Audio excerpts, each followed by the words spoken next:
Faccio appello che se qualcuno è stato nella Francia meridionale, in Occitania, quindi Francia meridionale, si rechi punte da vacanziere o per viaggio, per trovare che so, i parenti o quello che è, e si rechi ai punti di accesso rapido e facciamo il tampone anche a loro, insomma.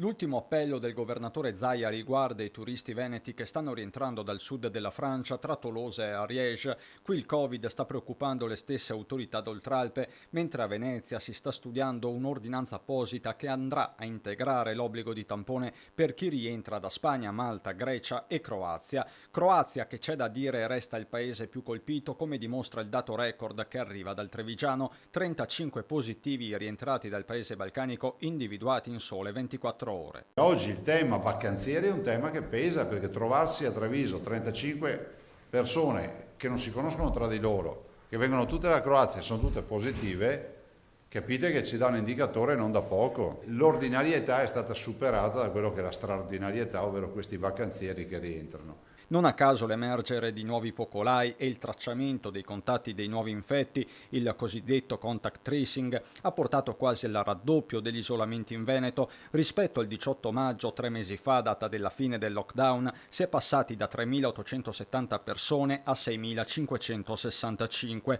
Quanto alle positività totali effettive, il dato è sotto controllo. Sostanzialmente dal 18 maggio ad oggi, che sono sostanzialmente 90 giorni, abbiamo 2.584 positivi in più.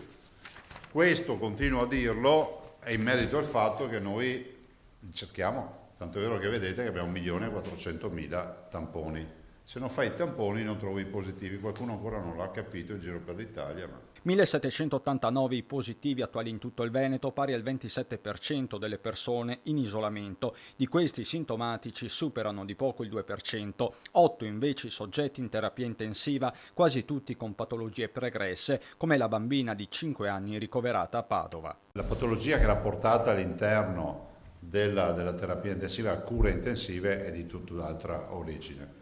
E quindi è stato anche coinvolto lo Spallanzani per la diagnosi differenziale e si è identificata la patologia. Altro capitolo, la campagna tamponi non obbligatoria ma vivamente consigliata su docenti e collaboratori della scuola in vista della partenza di settembre, con il coinvolgimento dei medici di base, alcuni dei quali stanno protestando per la mancanza di strumenti e si dichiarano indisponibili a effettuare i test. A loro si rivolge lo stesso Zaia chiedendo collaborazione. Io veramente faccio appello ai medici di base, perché 90.000 operatori divisi per i medici di base, viene fuori quello che ne fa tanti, fa 20 saponette, cioè fa 20 pazienti. Stiamo parlando dei propri pazienti che insegnano o lavorano a scuola.